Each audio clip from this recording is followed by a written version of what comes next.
तो जैसा कि हमने पिछले पार्ट में देखा था कि रे टियानन चैम्बर चला जाता है उस हेवनली मार्शल आर्ट टेक्निक को बेचने के लिए, जो कि एक स्पिरिचुअल मार्शल आर्ट टेक्निक निकल जाता है, जिसे देखकर जनरल मैनेजर लिंग बहुत शॉक हो जाता है। पर वो सिर्फ हाफ टेक्निक था और रिमेनिंग हाफ रे के पास ही रखा हुआ था। अब आगे ये सुनकर जनरल मैनेजर बोलते हैं कि मुझे नहीं पता था कि मिस्टर रे इतना यंग होकर भी इतने सावधान हैं। अगर ऐसी ही बात है तो फिर हम अपनी सांसें वेस्ट नहीं करेंगे।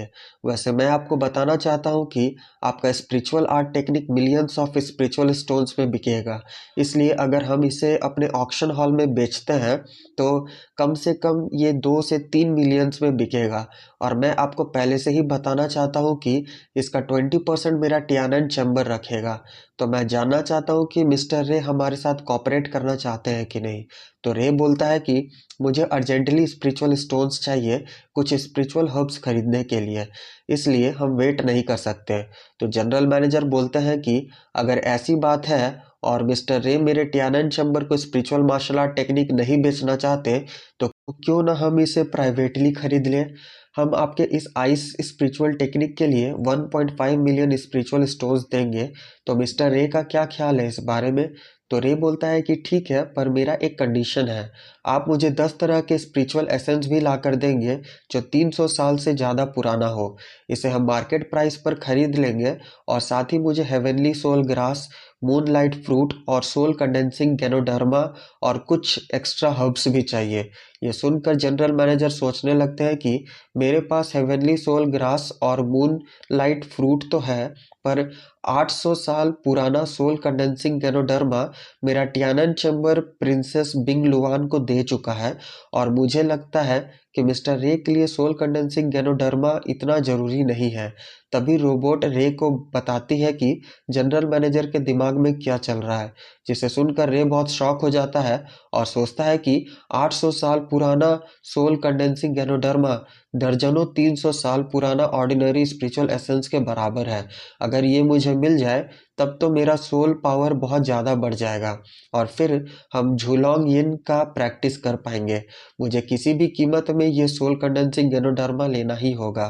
फिर जनरल मैनेजर बोलते हैं कि मिस्टर रे, मेरे पास 8 काइंड्स ऑफ स्पिरिचुअल हर्ब्स तो है, पर सोल कंडेंसिंग गैनोडर्मा और 7 स्टार जेड फ्लावर नहीं है। तो मिस्टर रे, क्या इन दोनों स्पिरिचुअल हर्ब्स को बाद में ले सकते हैं। जब मेरे पास पैसे कलेक्ट हो जाएगा तो बाकी का सारा हर्ब्स हम आपको भेज देंगे और इन दोनों को बाद में। जिसे सुनकर रे बोलता है कि मुझे पता है कि आपके पास 800 साल पुराना सोल कंडेंसिंग गैनोडर्मा है, फिर क्यों मिस्टर लिंग मुझे ये देना नहीं चाहते। क्या आपको ऐसा लगता है कि मेरा ice spiritual technique low level का है जो आपको इम्प्रेस करने में फेल हो गया, इसलिए आप मुझे ये हर्ब देना नहीं चाहते। अगर ऐसा बात है तो फिर हम जाते हैं यहाँ से। जिसे सुनकर जनरल मैनेजर रे को रोकता है और सोचता है कि मिस्टर रे को कैसे पता मेरे टियानन चैम्बर के बारे में। मुझे तो अभी अभी ये 800 साल पुराना सोल कंडेंसिंग गैनोडर्मा मिला है। क्या ऐसा हो सकता है कि साओलिन या दूसरे लोग पहले ही मिस्टर रे को इस न्यूज़ के बारे में बता दिए थे। फिर पलटकर गुस्से से साओलिन की तरफ देखते हैं तो साओलिन समझ जाती है और डरते हुए नाव में सिर हिलाने लगती है। फिर रे जनरल मैनेजर से पूछता है कि क्या आपने सोच लिया क्या करना है। तो जनरल मैनेजर बोलते हैं कि मेरे लिंग फैमिली के पास वाटर स्पिरिट बॉडी है जो कि वाटर पावर को कंट्रोल करता है। और अगर मुझे ये आइस फॉर्मेशन टेक्निक मिल जाए तो हम लोगों का वाटर पावर आइस टेक्निक में इवॉल्व हो जाएगा और इससे हम लोगों का पावर डबल हो जाएगा। ये बहुत ही अच्छा अपॉर्चुनिटी है मेरे लिंग फैमिली के लिए और हम इस मौके को बिल्कुल भी नहीं जाने दे सकते। फिर रे का चेहरा देखते हैं और सोचते हैं कि इसे देखकर लगता है कि ये पूरा सोच लिया है कि बिना सोल कंडेंसिंग गैनोडर्मा के नहीं मानेगा। उधर प्रिंसेस बिंगलुआन को भी इसकी बहुत ज़्यादा ज़रूरत है। वो 18 साल से ऊपर की हो चुकी है पर अभी तक उनकी ब्लड मार्शल स्पिरिट नहीं जागा है, इसलिए उन्हें ये सोल कंडेंसिंग गैनोडर्मा चाहिए ताकि वो अपनी ब्लड को स्टिमुलेट करके सोल पावर को बढ़ा सकें। अब जबकि ये soul condensing Ganoderma already princess Bingluan को दे दिया गया है तो उनसे वापस लेना पॉसिबल नहीं है। ये सब रे भी सुन लेता है। तभी रोबोट उससे बोलती है कि ऑनर, मेरा डेटाबेस में एक मेथड है जिससे ब्लड को रिफाइन करके मार्शल सोल को अवेकन किया जा सकता है। जिसे सुनकर रे खुश हो जाता है और जनरल मैनेजर से बोलता है कि मिस्टर लिंग, मुझे पता है कि आपने ये सोल कंडेंसिंग गैनोडर्मा एक नोबल वुमेन को बेचा है ताकि वो अपने ब्लड लाइन को कंडेंस करके अपने मार्शल सोल को अवेकन कर सके, पर उनका ज़बरदस्ती अपने ब्लड को स्टिमुलेट करने से उनका मार्शल सोल स्पिरिट अवेकन नहीं होगा। ये सुनकर जनरल मैनेजर बहुत शॉक हो जाता है और भड़कते हुए पूछता है कि तुम्हें इसके बारे में कैसे पता। रे बहुत ही काम होकर जवाब देता है कि मुझे कैसे पता चला ये जानना जरूरी नहीं है, बट बात इतना सा है कि मेरे पास एक सीक्रेट टेक्निक है जो कि मेरे फादर के द्वारा मेरे पास छोड़ा गया था, जिससे प्रिंसेस बिंगलुआन का सोल मार्शल स्पिरिट को अवेकन किया जा सकता है। अगर आप प्रिंसेस बिंगलुआन से पूछ सके कि मुझे उस सोल कंडेंसिंग गैनोडर्मा के बदले इस सीक्रेट टेक्निक से एक्सचेंज कर ले, तो मैं ये सीक्रेट टेक्निक उन्हें देने को तैयार हूँ। साथ ही हम आपको ये स्पिरिचुअल आइस टेक्निक भी बेचने को तैयार है, और अगर आपको ये ऑफ़र पसंद नहीं है तो हम किसी और चैम्बर ऑफ कॉमर्स में चले जाएंगे किसी बायर को ढूंढने के लिए। जिसे सुनकर जनरल मैनेजर सोचते हैं कि इस लड़के को प्रिंसेस बिंगलुआन का नाम तक पता है। अगर इसके पास सच में कोई सीक्रेट टेक्निक है मार्शल सोल स्पिरिट को कंडेंस करने का, तो फिर हम प्रिंसेस बिंगलुआन से इस बारे में डिस्कस कर सकते हैं। ये बहुत ही अच्छा अपॉर्चुनिटी है। फिर जनरल मैनेजर रे से पूछते हैं कि क्या तुम्हारे पास सच में कोई सीक्रेट टेक्निक है मार्शल सोल स्पिरिट को कंडेंस करने का। जिसे सुनकर रे बोलता है कि हाँ बिल्कुल है। जिसे सुनकर जनरल मैनेजर बोलता है कि अगर ऐसा है तो अच्छा है, फिर हम तुम्हें प्रिंसेस बिंगलुआन के पास लेकर जा सकते हैं। पर ये बात याद रखना, अगर तुम्हारे पास कोई सीक्रेट टेक्निक नहीं हुआ जिससे मार्शल सोल स्पिरिट को कंडेंस किया जा सके, तुम ना कि सिर्फ इस ओल्ड मैन को ऑफेंड करोगे बल्कि प्रिंसेस बिंगलुआन को भी ऑफेंड करोगे। और अगर एक बार उनको गुस्सा आ गया तो फिर तुम्हारे पूरे लिन फैमिली को उठाकर पटक सकती है। जिसे सुनकर रे बोलता है ओके। जनरल मैनेजर बोलते हैं चलो ठीक है फिर, तो चलो हम तुमको प्रिंसेस बिंगलुआन के पास लेकर चलते हैं। फिर ये दोनों प्रिंसेस बिंगलुआन के पास चले जाते हैं, जहाँ प्रिंसेस बिंगलुआन रे से पूछती है कि तो तुम्हारे पास कोई एंशिएंट सीक्रेट टेक्निक है मार्शल स्पिरिट को कंडेंस करने का जो कि मेरी हेल्प कर सकता है ना। तो रे बोलता है कि अगर हम प्रिंसेस के पास आने का हिम्मत किए हैं तो इसका मतलब ऑब्वियस है कि मेरे पास सच में ऐसा कोई टेक्निक है जिससे आपको मदद मिल सकता है। तो प्रिंसेस बोलती है अब जब तुम इतना कॉन्फिडेंट हो तो फिर हम उस एंशिएंट टेक्निक को देखना चाहेंगे, पर याद रखना अगर तुम मुझसे झूठ बोले तो फिर हम तुम्हें उठवा कर ड्रैगन ब्यूरियल माउंटेन में फेंकवा देंगे अर्थ ड्रैगन का खाना बनने के लिए। जिसे सुनकर रे बोलता है कि प्रिंसेस की मदर क्विंग लॉन्ग के राजा चाओ जियू की प्रिंसेस है जिनके पास एज्योर ड्रैगन का ब्लड लाइन है, और उनके फादर किंग के थर्ड सन है जिनका ब्लड लाइन आइस बेंडिंग है, और ये दोनों ही ब्लड लाइन एंशिएंट टाइम से बहुत खास है।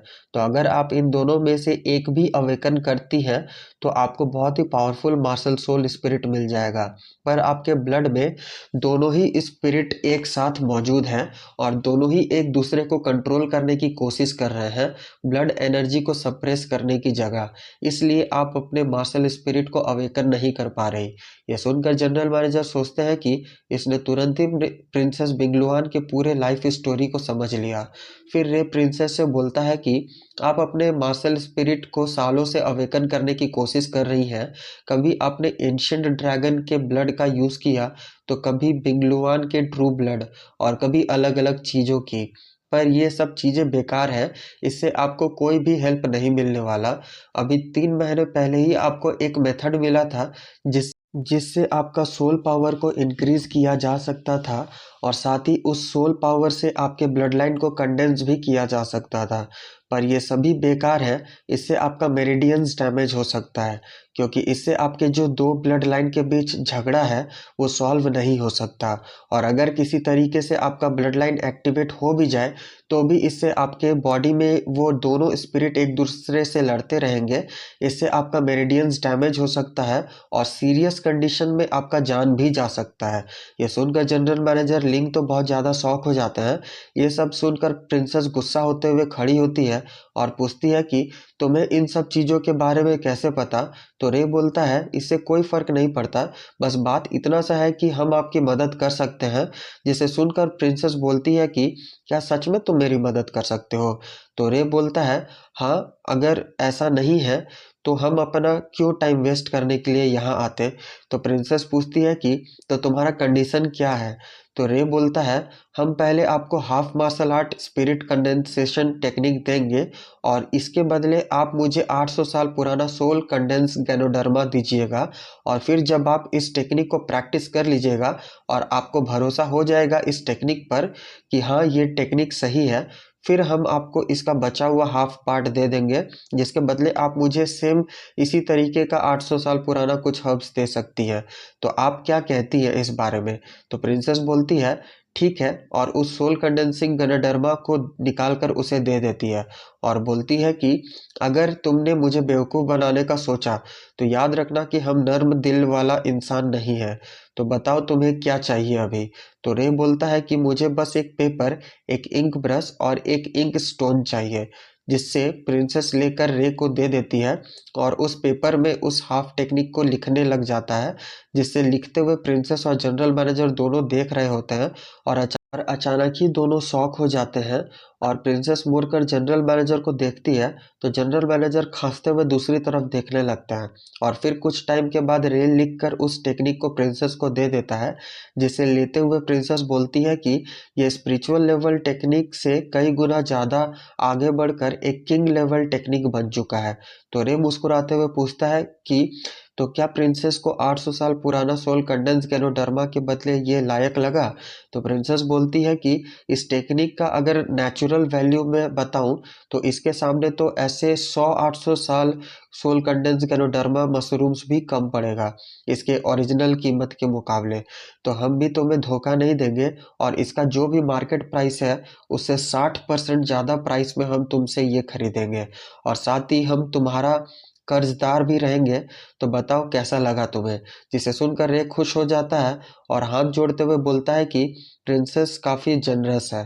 प्रिंसेस मैनेजर लिंग से बोलती है कि मिस्टर लिंग तो आप रे को अच्छे से ट्रीट कीजिए, मुझे इस मेथड को प्रैक्टिस करना है।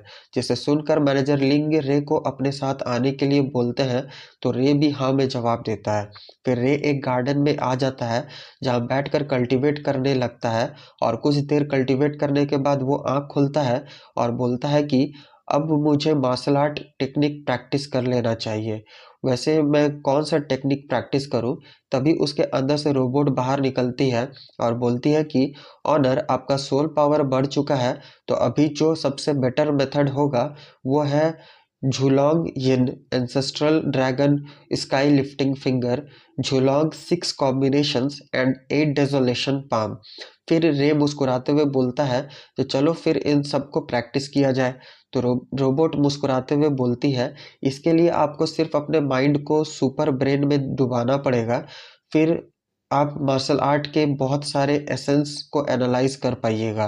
फिर रे अपने स्पिरिचुअल वर्ल्ड में आकर झुलॉन्ग यिन को एनालाइज करने लगता है और फिर रोबोट बोलती है झुलॉन्ग यिन सक्सेसफुली एनालाइज हो गया और झुलॉन्ग यिन परफॉर्मेंस शुरू कर देती है जिसमें रे उन टेक्निक्स को देखकर सीखने लगता है।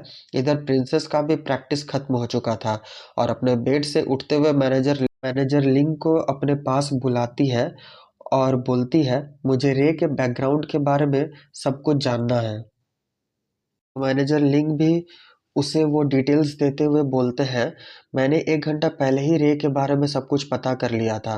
जिससे प्रिंसेस खुश होती हुए बोलती है कि आपका दिल काफ़ी अच्छा है, मुझे बस कैपिटल वापस लौटने दीजिए, हम अपने फादर से बोलेंगे कि आपके बच्चों का मदद करें। जिसे सुनकर मैनेजर लिंग बहुत खुश हो जाते हैं और प्रिंसेस को थैंक्स बोलते हैं। फिर प्रिंसेस बोलती है कि इन डिटेल्स को देखकर लगता है कि रे लिन चैंग सैंग का बेटा है, अब समझ आया कि उसके पास इस तरह का सीक्रेट टेक्निक्स क्यों है। तो मैनेजर लिंग बोलते हैं लिन चैंगसेंग हमारे क्विंग लॉन्ग डायनेस्टी का एक बहुत बड़ा और फेमस जीनियस था, सिर्फ वो लॉन्ग ही उनका प्रीवियस रिकॉर्ड को तोड़ पाया। प्रिंसेस बोलती है कि इतना ही नहीं बल्कि लिन चैंगसेंग तीनों ग्रेट डायनेस्टीज में सबसे बड़े जीनियस थे। यहाँ तक कि गोल्डन ड्रैगन लिस्ट में भी वो टॉप सेकंड पर रैंक करते थे और साथ ही थंडर गॉड पैलेस में भी इंटर किए थे। लेजेंड्स तो ये भी बोलते हैं कि उन्हें गोल्डन ड्रैगन लिस्ट में नंबर 1 रैंक करना चाहिए था, पर जस्ट बिकॉज किसी ने अच्छे से कैलकुलेट नहीं किया वो सेकंड पोजीशन पर आए। पता नहीं क्यों। फिर 10 साल बाद जब वो थंडर गॉड पैलेस से बाहर आए तो एक फॉरबिडन एरिया में फंस गए, फिर गायब हो गए। ये बहुत अनएक्सपेक्टेड है कि वो रे के पास इतना स्पेशल सीक्रेट टेक्निक्स को छोड़ कर गए। तो मैनेजर लिंग बोलते हैं कि लिन चैंगसेंग वास्तव में एक कैरेक्टर था। अब 6 साल गुजर चुके हैं पर अभी भी उनके बारे में कोई न्यूज़ नहीं है। ये बहुत दुख पहुंचाने वाला बात है। तो प्रिंसेस बोलती है लिन चैंगसेंग सच में एक जीनियस था, उनका गायब होना वास्तव में बहुत रिग्रेटेबल है। फिर अपने रूम से बाहर आकर दरवाजे के पास खड़ी हो जाती है और पूछती है टेंटाई यिंग के बारे में आपका क्या ख्याल है। तो मैनेजर लिंग बोलते हैं टेंटाई यिंग लिन चैन सेंग का बहुत पुराना दोस्त है और जब लिन चैन सेंग अपने करियर के पीक पर थे तब टेंटाई यिंग ने उनसे प्रॉमिस किया था कि वो अपने बेटी का शादी उनके बेटे रे के साथ करवाएंगे। पर अभी 1 महीना पहले न्यूज़ आया है कि उनकी बेटी वुजू की झेनन किंग के थर्ड बेटे क्विन हॉन्ग के साथ ततथैया ततथैया खेल रही थी। मतलब समझ रहे हो ना। इसके लिए अब वो रे के साथ एंगेजमेंट को तोड़कर पैलेस में थर्ड प्रिंस के साथ शादी करना चाहती है। तो प्रिंसेस बोलती है उजुकी बाद में बहुत रिग्रेट करने वाली है क्योंकि रे बहुत ही टैलेंटेड और इंटेलिजेंट है जिसका कंपैरिजन क्विंग हॉन्ग से बिल्कुल भी नहीं किया जा सकता। तो मैनेजर लिंग बोलते हैं रे लिन चैंग सेंग का दिया हुआ सीक्रेट टेक्निक्स को प्रैक्टिस करता है। इसका मतलब है कि उसका टैलेंट वास्तव में एक्स्ट्रा ऑर्डिनरी है। जिसे सुनकर प्रिंसेस बोलती है बिल्कुल।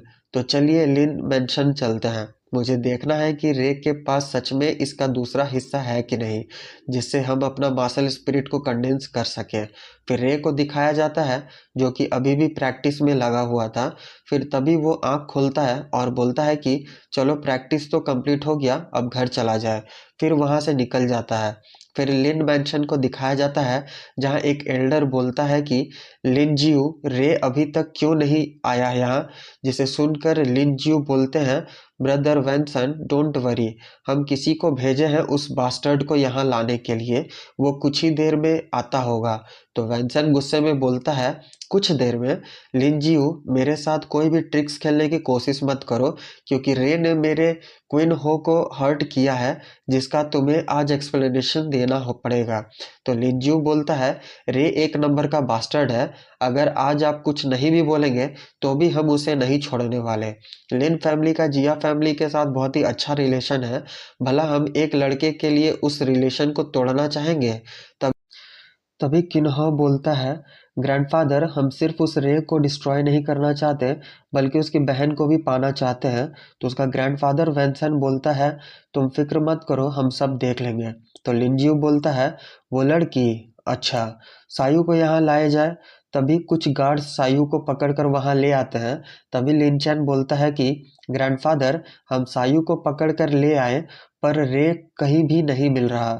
तो लिनजियो बोलता है सायू पहले तुम जिया किन्हो से सगाई करने का प्रपोजल को एक्सेप्ट की, फिर तुम्हें इस बात का रिग्रेट हुआ और तुम रे के साथ मिलकर किन्हो को हर्ट की और साथ ही लिन फैमिली और जिया फैमिली के फ्रेंडशिप को डिस्ट्रॉय करने का कोशिश की जिसे माफ नहीं किया जा सकता। पर जिया फैमिली काफी काइंड हार्टेड है, इसलिए अगर तुम चुपचाप से शादी कर लो तो वो तुम्हें माफ कर देंगे। क्या तुम किन्हो से शादी करना चाहोगी? तो सायू बोलती है नहीं पैट्रियार्च, हम कोई प्रपोजल को एक्सेप्ट नहीं किए, ये लोग मुझे फंसा रहे हैं। तो लिनचैन बोलता है कि तुम स्पिरिचुअल जिनसेंग ली और अब तुम उसे मानने से इनकार कर रही हो। तुम इसे किस पर डालना चाहती हो? लिन फैमिली पे। तुम्हारे भाई ने किन्हो को हर्ट किया, अब अगर तुम इससे शादी नहीं की तो तुम वेट करो जब तुम्हारे भाई को जिया फैमिली मार डालेगा। जिसे सुनकर सायू घबरा जाती है और हेल्प के लिए अपने एल्डर्स को देखने लगती है और कोई भी उसकी हेल्प नहीं कर रहा था। तभी लिनजियो बोलता है सायू बस अब और कुछ नहीं बोलना, तुम बस जिया फैमिली में शादी कर रही हो। तो सायू रोते हुए बोलने लगती है कि हम किन्हों से नहीं करेंगे शादी, जिसे सुनकर लिन जियो गुस्सा हो जाता है और भड़कते हुए बोलता है कि सायू, तुम लिन ब्लड लाइन से नहीं हो, फिर भी हम लोग तुम्हें 15 साल से पाल रहे हैं। क्या यही तरीका है तुम्हारा काइंडनेस दिखाने का? क्या तुम अभी भी अपना गलती नहीं मानना चाहती? तुम लिन फैमिली और जिया फैमिली के बीच लड़ाई करवाना चाहती हो। अब तुम चाहो या ना चाहो, तुम्हें जिया फैमिली में शादी करना ही पड़ेगा। यही मेरा फैसला है। और ये बोलकर अपना मार्शल स्पिरिट को बाहर निकाल लेता है, जिसे देखकर सायू डर कर नीचे गिर जाती है। तभी रे वहां आ जाता है और बोलता है कि चाहो या ना चाहो, शादी करना ही होगा। अच्छा, हम भी यहीं पर हैं, देखते हैं कि मेरी बहन को कौन bully करता है। जिसे देखते ही किन्हो बोलता है, ग्रैंडफादर, रे आ गया। इधर लिंजियो भी गुस्साते हुए बोलता है, रे बास्टर्ड, आखिरकार तुम आ ही गए। तभी एक एल्डर बोलता है, तुम अभी तक क्यों नहीं आकर मास्टर जिया यानी वेंसन से माफी मांगे? तभी रे उसके पास आकर अपना आंख से कोई पावर रिलीज करते हुए बोलता है, माफी? जिसे उस एल्डर को कुछ होने लगता है और वो पागलों की तरह चिल्लाने लगता है। फिर सायू के पास जाकर बोलता है, तुम टेंशन मत लो, जब तक तेरा भाई है तुम्हें कोई भी bully नहीं कर सकता। और ये बोलकर अपने पावर से उसे उठाते हुए एक पिलर के पास छुपा देता है। तो सायू सोचती है कि मेरा भाई का पर्सनैलिटी पहले से काफ़ी बदल चुका है। इधर लिंचैन रे पर भड़कते हुए बोलता है कि रे, यहाँ पर सभी तुमसे बहुत ज़्यादा पावरफुल हैं और स्पिरिचुअल मार्शल रेल्म में है। मेरे एक इशारे पर तुम्हें सभी डिस्ट्रॉय कर सकते हैं। तो चुपचाप नील डाउन करो और किन्हों से माफ़ी मांगो। ये सुनकर रे गुस्सा हो जाता है और उससे बोलता है कि कुत्तों को लाने का तुम्हें आदत हो गया है क्या? और उसके पास जाकर खींचकर एक झापड़ मार देता है, जिससे लिंचन नीचे गिर जाता है। और फिर गुस्साते हुए लिंचन बोलता है कि तुमने मुझे थप्पड़ मारा। तो रे भी गुस्साते हुए बोलता है कि अगर हम आज तुम्हें सबक नहीं सिखाएं तो अपने फादर को कैसे मुंह दिखाएंगे? इधर लिंजियो ये देखकर बहुत गुस्सा हो जाता है और अपने हरकुलिस ऐप पाम टेक्निक से रे पर अटैक कर देता है। इसी के साथ ये एपिसोड खत्म। तो कल नेक्स्ट एपिसोड पे मिलते हैं गाइस। Bye bye.